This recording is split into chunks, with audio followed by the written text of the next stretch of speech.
जय श्रीराम. नमस्कार, मी स्वप्नील पाटील आणि आपण वाचतोय समरलिखित कादंबरी उर्मिला, एका अज्ञात एकांताचा मनस्वी प्रवास. वाचूयात भाग 39. अयोध्येतले प्रत्येक अंगण सजले होते. अयोध्या दीपांच्या प्रकाशाने उजळली होती. सर्व स्त्री पुरुष बालक वृद्ध उत्तमोत्तम वस्त्र परिधान करून नगर सजवत होते. आज असे काय विशेष होते? आज कोणताही सण नव्हता. मग आज श्रीरामांचा राज्याभिषेक होणार होता. अयोध्येला 14 वर्षांनी राजा लाभणार होता. त्यामुळे प्रत्येक अयोध्यावासी प्रसन्न होता. राज्याभिषेकाचे नाना विधी पहाटेपासूनच सुरू झाले होते. भारतवर्षातल्या पवित्र नद्यांचे पाणी अयोध्येत आणले गेले. राजप्रासाद फुलांच्या माळांनी सजला. अनेक राजे राजदूत ऋषी मुनी आणि धनिकांचे अयोध्येत आगमन झाले. लक्ष्मण भरत शत्रुघ्न आणि हनुमान या चौघांना कामांसाठी नियुक्त करण्यात आले होते. भारतातील सर्वात मोठ्या साम्राज्याच्या नव्या सम्राटाचा राज्याभिषेक सोहळा, अर्थातच तो भव्य दिव्य असणे स्वाभाविकच होते. हा सोहळा सुरळीत पार पाडण्याचे दायित्व अयोध्येच्या राजकुमारांवर आणि हनुमंतांवर होते. पितांबर लाल शालू नेसलेल्या श्रीरामांनी राजसभेत प्रवेश केला. कपाळावर सूर्यांकित गंध, डोळ्यांमध्ये विलक्षण तेज, चेहऱ्यावर प्रसन्न मुद्रा, तटस्थ देहबोली आणि रुबाबदार चाल. जणू सिंहासनावर बसल्यावर श्रीरामांची नव्हे तर सिंहासनाचीच शोभा वाढणार होती. श्रीरामांसोबतच महाराणी सीता सिंहासनाच्या दिशेने चालत होती. श्रीरामांसोबतच महाराणी सीता सिंहासनाच्या दिशेने चालत होती. विश्वातले सर्वोत्तम अलंकार सीतेने परिधान केले होते. अयोध्येच्या सिंहासनावर केवळ राजा आसनस्थ होत नसे, तर त्याच्या सोबत महाराणी सुद्धा आसनस्थ होत असे. सीता आणि राम हे दाम्पत्य या सिंहासनावर बसल्यावर जणू त्या सिंहासनाच्या सौंदर्यालाही पूर्णत्व प्राप्त झाले. राज्याभिषेक सुरू झाला. राजमहर्षी वशिष्ठांनी श्रीरामांच्या डोक्यावर सम्राटाचा मुकुट चढवला. शंखनाद होऊ लागला. मंत्रांचे उद्घोष सुरू झाले. महर्षींनी श्रीरामांच्या कपाळावर मंगल तिलक लावले व श्रीरामांना अयोध्येचा नवा सम्राट म्हणून घोषित केले. प्रजेने श्रीरामांच्या नावाचा जय जयकार सुरू केला. श्रीरामांच्या चरणाजवळ बसलेले परमभक्त हनुमान मनोभावे श्रीरामांच्या नावाचा जय जयकार करत होते. त्यांच्या उजव्या हाताला लक्ष्मण आणि डाव्या हाताला भरत उभे होते. भरताच्या शेजारीच शत्रुघ्न देखील उभे होते. उर्मिला, मांडवी आणि श्रुतकीर्ती सिंहासनाच्या उजवीकडे असणाऱ्या खांबाजवळ उभ्या राहून हा सोहळा बघत होत्या. सर्वांना धन्य धन्य वाटले. सीता श्रीरामांच्या शेजारी बसली होती. सिंहासनाच्या दोन्ही बाजूंनी महान ऋषीगण बसले होते. महाराज सुग्रीव, महाराज विभीषण निमंत्रितांच्या आणि मंत्र्यांच्या रांगेत प्रथम स्थानावर बसले होते. त्यांच्या पुढे विविध राज्यांचे राजे आणि राजदूत बसले होते. अयोध्येचे सर्व मंत्री आसनस्थ झाले होते. इतकी मोठी राजसभा केवळ अयोध्येतच होती. सूर्यवंशाच्या जवळपास 60 सम्राटांनी मोठ्या कष्टाने उभे केलेले हे साम्राज्य आता श्रीरामांना सांभाळायचे आणि वाढवायचे होते. श्रीरामांचा स्नेह संपादित करण्यासाठी अनेक राजे अयोध्येत उपस्थित झाले होते. मंत्र्यांच्या रांगेमागे उभे असलेले प्रजाजन श्रीरामांच्या नावाचा जय जयकार करत होते. राम राज्याचा आरंभ झाला होता.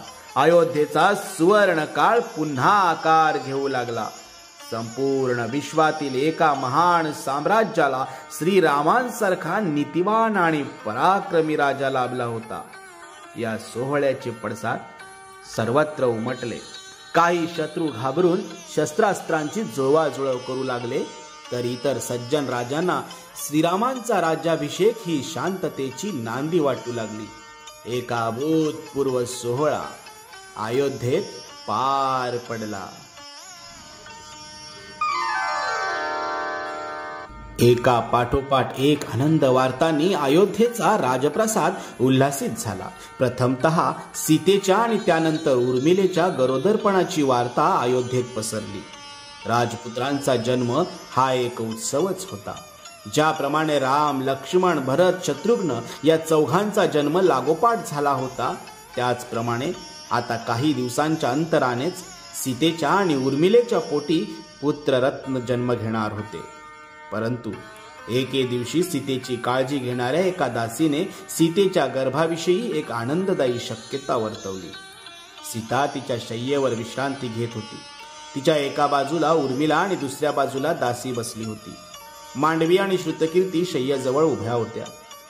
त्या दासीने मंगळवार्ता सांगताच या चौघींच्या आनंदाला पारावार उरला नाही. सीतेची नाडी आणि गर्भाची स्थिती तपासताना दासीला एक शंका आली. तिने सीतेची नाडी पुन्हा एकदा तपासली व ती म्हणाली, अभिनंदन महाराणी, तुम्हा सर्वांचे मनःपूर्वक अभिनंदन. तुमच्या गर्भात केवळ एक नाही तर 2 अर्भकांची वाढ सुरू आहे. काही दिवसांनी 2 नव्हे तर 3 बाळांचा जन्म होणार आहे. आम्ही आता तुमची विशेष काळजी घेऊ. चौघींनी आनंदाने एकमेकांकडे पाहिले. उर्मिलेने त्या दासीला विचारले, तुझे भाकीत खरे ठरले नाही तर आमचा भ्रमनिराश होईल. वाटल्यास पुन्हा एकदा तपासणी कर. राणी, मी अनेक गर्भवतींची चिकित्सा केली आहे. जुळ्या मुलांना जन्म देणाऱ्या मातेची लक्षणे महाराणी सीतेमध्ये दिसत आहेत. मी त्यांची नाडीही तपासली आहे. तुम्ही 3 बाळांच्या स्वागताची तयारी करा. दासीने विश्वासाने स्वतःच्या मताचे समर्थन केले. सीतेच्या मनात असंख्य विचारांची कालवाकालव झाली. प्रसूतीबाबत उत्सुकताही होती. 2 बाळांचे मातृत्व लाभल्याचा आनंदही होता आणि स्वतःसोबत 2 जीवांची काळजी घेण्याच्या दायित्वाचे भानही तिच्या ठायी निर्माण झाले. सीतेला आणि उर्मिलेला आनंद व्यक्त करताना स्वाभाविकपणे काही मर्यादांची जाणीव ठेवणे भाग होते. त्यांना आनंद व्यक्त करताना शारीरिक हालचालींना मर्यादा घालाव्या लागणार होत्या आणि आनंदाच्या भरात प्रासादात सर्वत्र फिरून ही वार्ता प्रत्येकाला सांगण्याची प्रबळ इच्छाही दुर्लक्षित करावी लागणार होती. तो आनंद मांडवी आणि श्रुतकीर्तीला साजरा करता आला. मांडवी आता कौसल्या, सुमित्रा आणि कैकेयीला बोलावण्यासाठी त्यांच्या प्रासादाकडे धावली, तर श्रुतकीर्ती जागच्या जागीच आनंदाने नाचू लागली. तिन्ही राजमाता सीतेला भेटण्यासाठी तिच्या प्रासादात आल्या. तिघींनी सीतेला आशीर्वाद दिला आणि तिला अनुभवाच्या 4 गोष्टीही सांगितल्या. उर्मिला तिथेच असल्याने तिनेही राजमातांनी सांगितलेली माहिती नीटपणे ऐकली. वस्तुतः या प्रसंगी सीतेला श्रीरामांची आठवण येत होती, कारण तिच्या गर्भात त्या दोघांच्या शाश्वत प्रेमाची 2 फुले बहरत होती. मात्र श्रीराम राजसभेत होते. राजसभेत कामकाज संपल्यावर ते त्वरित सीतेला भेटण्यासाठी त्यांच्या कक्षात आले. त्यांनाही अतिशय आनंद झाला होता. वनवासाचा कष्टप्रद काळ सीता आणि श्रीराम या दोघांच्या डोळ्यासमोरून गेला.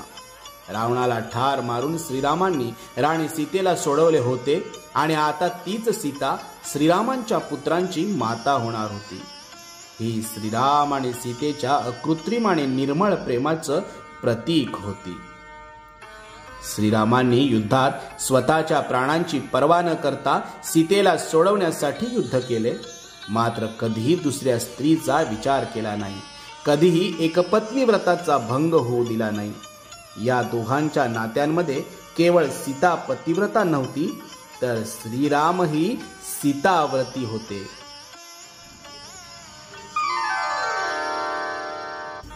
नाथ, दास्यांचे आणि मातांचे असे मत आहे की माझ्या उदरात पुत्रगर्भ आहे. जर खरेच आपल्याला पुत्ररत्न झाले तर त्याचे नाव काय ठेवावे? लक्ष्मणाच्या शेजारी बसलेल्या उर्मिलेने त्याच्या डोळ्यामध्ये बघत प्रश्न विचारला. तुला कोणते नाव आवडेल? तुला एखादे नाव सुचवायचे असेल तर आपण त्यालाच प्राधान्य देऊ.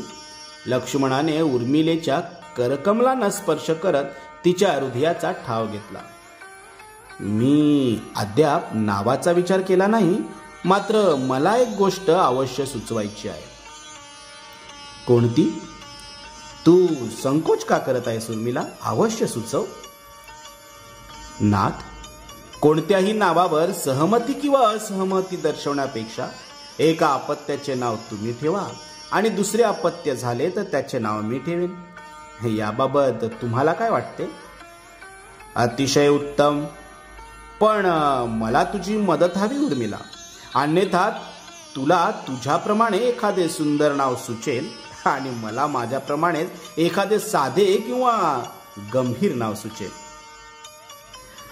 तुम्ही स्वतःला वृक्ष म्हणणे म्हणजे पर्वतांनी स्वतःस ठेंगणे म्हणण्यासारखे आहे नाथ. तू आकाशाच्या उंचीचा विचार केलास उर्मिला? अगं, त्यांच्या पुढे पर्वत ठेंगणेच असतील. तुलना कुणाशी होत आहे हे बघणे आवश्यक आहे. मी तुझ्यासोबत तुलना केल्याने स्वतःचीही उपमा दिली. तुमच्या या शब्दभेदाला कसे उत्तर द्यावे हेच मला उमगत नाही. तुम्ही माझ्यावर स्तुतीसुमने उधळता, मात्र मला तुमची स्तुती करू देत नाही. उर्मिला, ही माझ्या नव्हे तुझ्या स्तुतीची वेळ आहे. तुला आणि तुझ्या उदरातील अर्भकाला प्रसन्न ठेवणे हे माझे कर्तव्यच आहे. लक्ष्मणाने अतिशय प्रेमळ स्वरात हे वाक्य उच्चारले होते, किंतु उर्मिलेच्या डोळ्यात अचानक पाणी आले.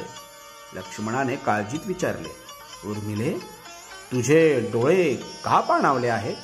मी दास्यांना बोलवू का? नाही, माझे डोळे आनंद झाल्याने पाणावले आहेत. मी या क्षणाची 14 वर्षाहून अधिक काळ वाट पाहिली आहे. ती सर्व वर्षे सरून आता मला हवा तो आनंद प्राप्त झाला आहे. अगदी या आपण जगत असलेल्या या क्षणाकरता मी 14 वर्षे स्वतःला सकारात्मक विचारांमध्ये गुंतवले. याच क्षणाची स्वप्न पाहिले. त्यामुळे हा क्षण सत्य आहे की स्वप्न हे देखील मला क्षणभर समजले नाही. उर्मिलेने स्वतःचे डोळे पुसले. उर्मिलेचा हात हातात घेत लक्ष्मण म्हणाला, या स्पर्शामुळे आता तुझी शंका दूर होईल. हे सत्य आहे, स्वप्नवत सत्य. सत्याला अनेकदा कळवट म्हटले जाते, मात्र आजचे हे सत्य अतिशय मधुर आहे. तुझ्या आवाजाप्रमाणेच सत्याचा हा एकमेव प्रकार आहे जो आनंददायी आहे. ज्या घटनेला आपल्या मनाने अशक्य प्राय समजले असते, ती घटना प्रत्यक्ष घडताना स्वप्नवतच वाटते. मात्र ते सत्य असते आणि ते सत्य असण्याची खात्री झाल्यावर होणारा आनंदही तितकाच मधुर असतो. नाथ, 14 वर्षे या प्रासादामध्ये केवळ एकांताचा निवास होता. मी देखील तुमच्यासोबत वनातच होते. इथे केवळ माझा आपला एकांत होता. या प्रासादाचा प्रत्येक कण एकांताने भरला होता. मात्र आता तो प्रत्येक कण आनंदाने भरला आहे. 14 वर्षापूर्वी प्रत्येक क्षण नकोसा वाटत होता, आता प्रत्येक क्षण हवासा वाटत आहे. उर्मिला, माझी मनोवस्था वेगळी नाही. माझ्या मनात सुद्धा हीच भावना आहे. पण नाथ, तुम्ही पहिल्या पुत्राचे नाव काय ठेवणार आहात? मला देखील कळू द्या. उर्मिला वातावरणातील गांभीर्याचे जडत्व कमी करण्यासाठी विषय बदलत म्हणाली, तुझ्या पुत्राचे नाव तुझ्यापासून मी कसे लपवणार?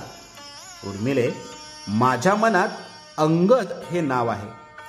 अंगद, ज्याच्या शरीराला इतर कुणाचीही आवश्यकता नाही, ज्याचे शरीर आत्मा धारण करण्यासाठी सक्षम आहे, असा अंगद. नाव अगदी सुंदर आहे. तुम्ही काही दिवसांपूर्वीच अंगद नावाच्या एका राजाचा उल्लेख केला होता. त्या राजाचा आणि तुमचा विशेष मैत्री सलोखा आहे का? राजाचा नव्हे, राजपुत्राचा उल्लेख केला होता. अंगद हा किष्किंधेचा राजपुत्र आहे. महाराज सुग्रीवानंतर किष्किंधेचे साम्राज्य तोच सांभाळणार आहे. युद्धातही त्याने आम्हाला बरेच सहाय्य केले. अंगद सुद्धा एक रामभक्त आहे. लंका नरेश रावणाला त्याच्या पायही हलवता आला नव्हता इतके सामर्थ्य त्याच्या अंगी आहे. त्यामुळे अंगद हे नाव त्याला शोभते. तसाच सामर्थ्यवान पुत्र आपल्याला प्राप्त व्हायला हवा. आपण दोघे त्याला असेच घडवू. लक्ष्मणाला अंगदाची आठवण झाली. होय, आपण पुत्राचे नाव अंगद हेच ठेवू. आणि मग कन्यारत्न प्राप्त झाले तर तिच्या नावाचा विचारही वेळीच करावा लागेल उर्मिला. निसंशय. कन्या झाली तर ती तुझ्याप्रमाणेच सुंदर आणि लाघवी असेल, नाही का? आणि मग पुत्र झाला तर तो तुमच्याप्रमाणेच पराक्रमी आणि शूर असेल. उर्मिलेने लक्ष्मणाला योग्य प्रतिक्रिया दिली. दोघांनी एकमेकांकडे पाहून स्मित केले.